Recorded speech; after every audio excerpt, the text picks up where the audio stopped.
Hey there, Matt Gilbertson here. I'm going to be showing Darrell how to take his meeting notes in OneNote.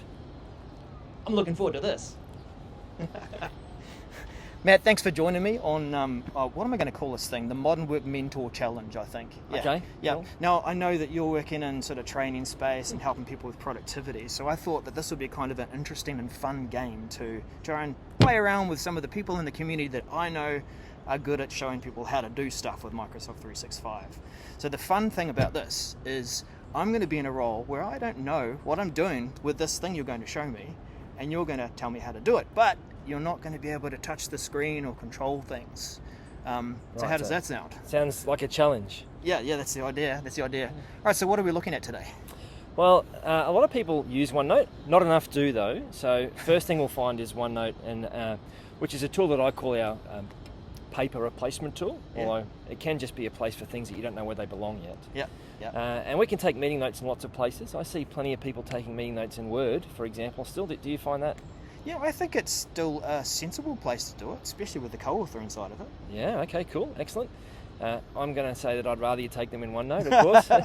Yeah. But so let's explore a couple of key features that people who even do take notes in OneNote don't know about. So Okay. We'll take that. So as I'm on challenge. screen. I've opened up OneNote open, so at least I've got that far. Okay. What am I going to do here? Well, what we want to do is pre-populate some information into the page to make our meeting notes easier to take and less burdensome. So that starts with the Home tab that you're already on, Darrell. So across the top we have our tabs, and you're already on the Home tab here in OneNote. Cool. Now across the ribbon underneath that, to the right-hand side, so the ribbon is just underneath those. In fact, some people still don't know the terminology. Ribbon's been around since Word and Excel, I think, came around. That's the command line, if you like, underneath the tab headings that you've got there. So if you were to change, for example, from the Home tab to maybe the Draw tab, you would see the commands underneath that change. Oh, okay. So that's the ribbon. We're talking about that ribbon. Yep. So if you go back to the Home tab for me. Okay. And then on the right-hand side of the command line there, the ribbon that we've been talking about, there's a button there called Meeting Details. Command line. So that's the ribbon again that we were talking about before, yes? Command line, okay. So command line or ribbon line, I'm sure there's other names for it, but that's what I call it. So in that ribbon, to the right-hand side of all of the options in that ribbon, we want to find a button that says Meeting Details, and we'll select that. Okay, I can see all that. the way over to the right. Yeah, Meeting Details. that's cool. Oh. And so that opens what we call a flyout or a drawer, and inside that drawer we're going to see our Outlook appointments for the day. That's true, because I booked something to meet you. Yeah, so you can see in that list already there's a meeting selected. Okay, and that meeting is the one that we've booked. And if we select that meeting now, and that will automatically insert the details for this meeting into the page. And now we're actually ready to take notes. And there's some interesting information that's been collected here on the page with us. Yeah. For example, the title of the meeting, that's pretty important. And you would normally type that in, but now you don't have to. I mean, I was wondering what I was going to do with this new page, but it's matching the subject of the meeting.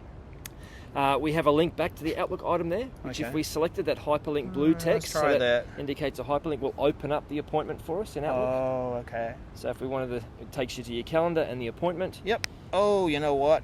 There we go. So this is part of the challenge, of course, of working across different things. I'm signed into this and that, and my workplace needs me to be here, but I'm a student in another place as well. So let me try that. I think this is my work account. And I'll go back to, it was OneNote, and we'll open up that Outlook item. So it's opening in Outlook on the web. I wonder why that is. Yes, that has changed in recent times, Darrell, and I can't explain why. I'm hoping to get an answer this week as to what that's changed when we're off to the MVP Summit. But yes, but you've got a link here to the meeting. Yep. So for reference, now our notes in that meeting are linked. Okay.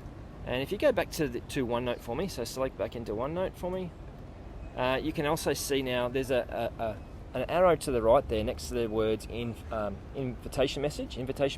Yeah, let me just pause here. Matt's doing a great job at actually describing things on the screen. Like, I thought that he might have a bit of trouble with this, and I know some people will, but good job.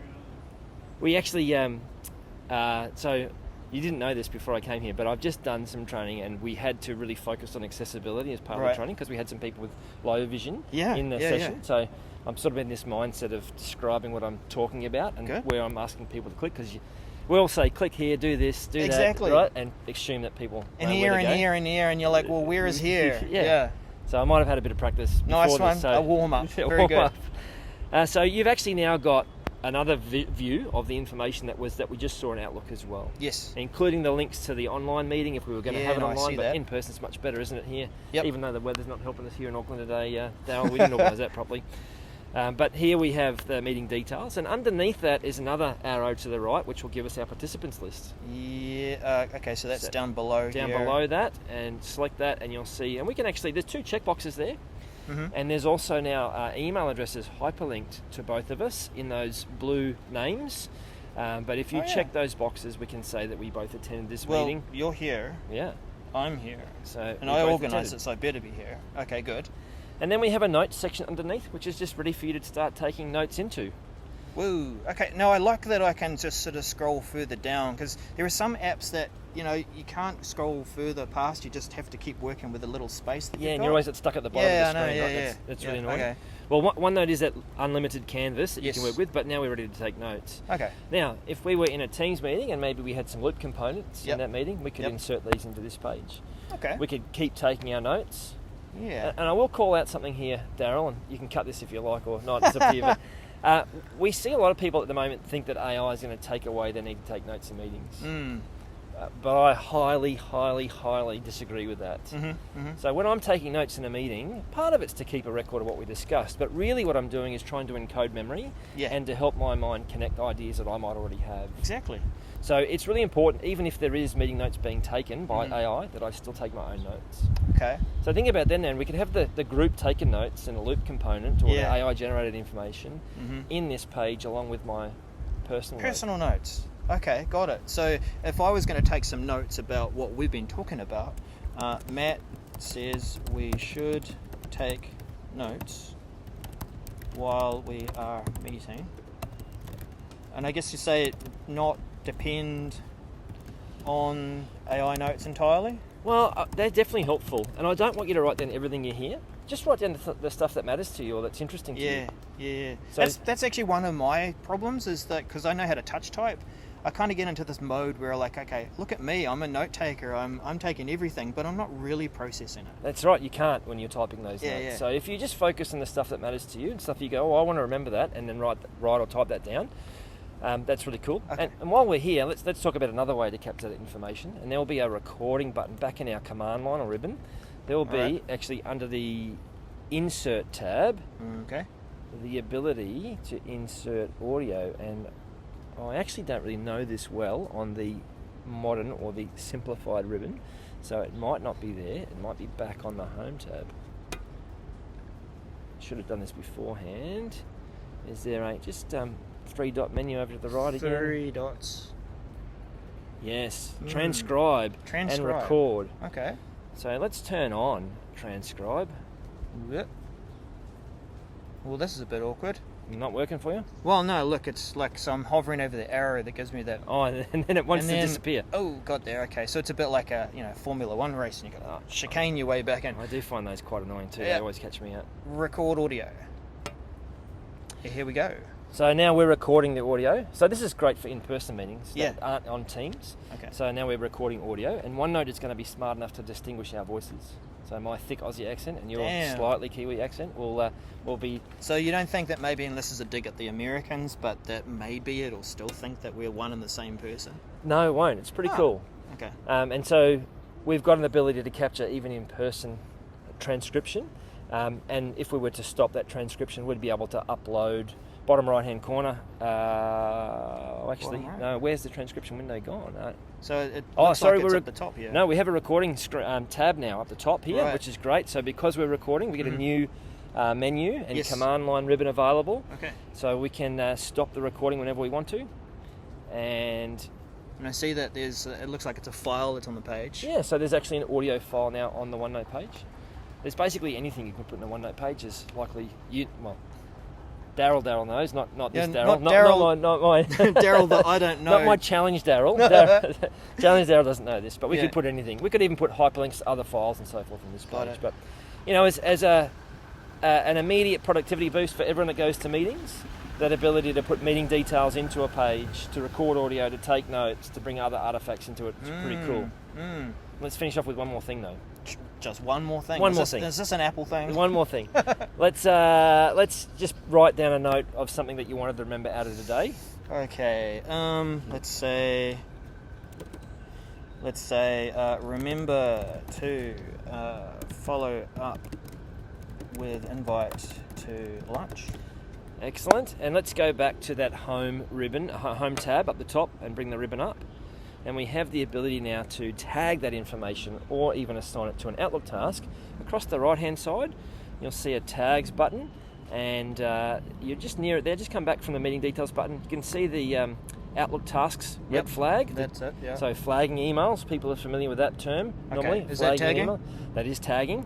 This is one of the ways we can tag in OneNote, and that's to create an Outlook task for something. Okay. So if you were to pick the custom Outlook task, for example, on that note you've just taken and select it, you would get an Outlook task appear, already a red flag there, but an Outlook task will appear for you to customize and fill in the details of, so you know what you reminded yourself to do. No, I like that because I do use the task list in Outlook.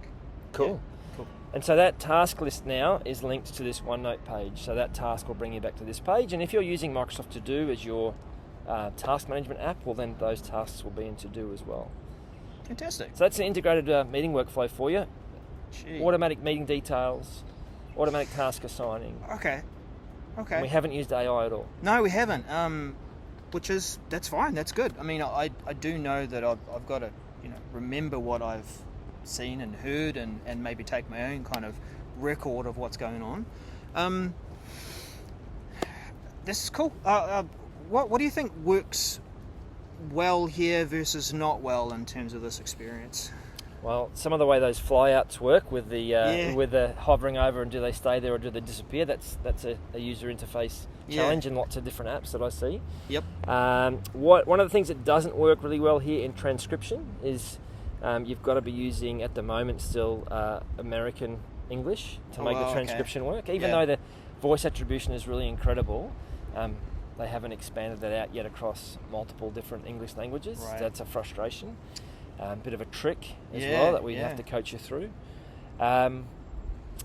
There's, I suppose the other challenge is still this interplay between Outlook Teams and the calendars between the two. And what version of the appointment are you getting in here? What's it opening in? As you just saw. Yeah. But either way, in our experience, it's a real upgrade. Just getting a page with meeting details on it ready to go is such a great way to get into a meeting more effectively than what we normally do, which is fluff around for 10 minutes, trying to work out where the agenda is and where I'm going to take my notes. Agreed. Very cool. Okay, well, so I want one more tip. How am I going to remember all of this, Matt? How? Well, that's what this video's for. It's for you to come back and have a look at this again, remind yourself to do it. But for me, Darrell, this is all about practice and regular practice, and we've had plenty of conversations around this. This is a really basic feature that's been here in OneNote for 15 years, I believe, this year. Probably. Yeah. It's 2010, I'm pretty sure it came Maybe out. I'll take that I don't know anything hat off and just sort of, I think you're right. I have been using OneNote probably about as long as Matt. So, this is part of the game. But I think, that it has been about that old. And I think one thing I'd suggest that maybe people might want to build into their habit if they're going to build this habit is before your meeting, get a OneNote open. If you've got 10 minutes beforehand, and maybe you should schedule that gap for important meetings at least, is open up that OneNote, add in the meeting details, get ready to take some notes for that meeting. I think that's just a simple habit to start on this path for these cool things. Deliberate practice, Darrell, as well, so take some time out, think about your meeting workflow if you're in lots of meetings, think about it and practice, set yourself up a half an hour in your calendar and practice your meeting workflow. Yeah, I like that, definitely. Awesome, thank you, Matt. I think you passed the challenge. I'll work out some scoring system at some point, but Matt is the first person on this Modern Work Mentor challenge. So I think, you passed. Thank you very much. Great initiative. Looking forward to seeing the other challengers accept their challenge. All right, cool.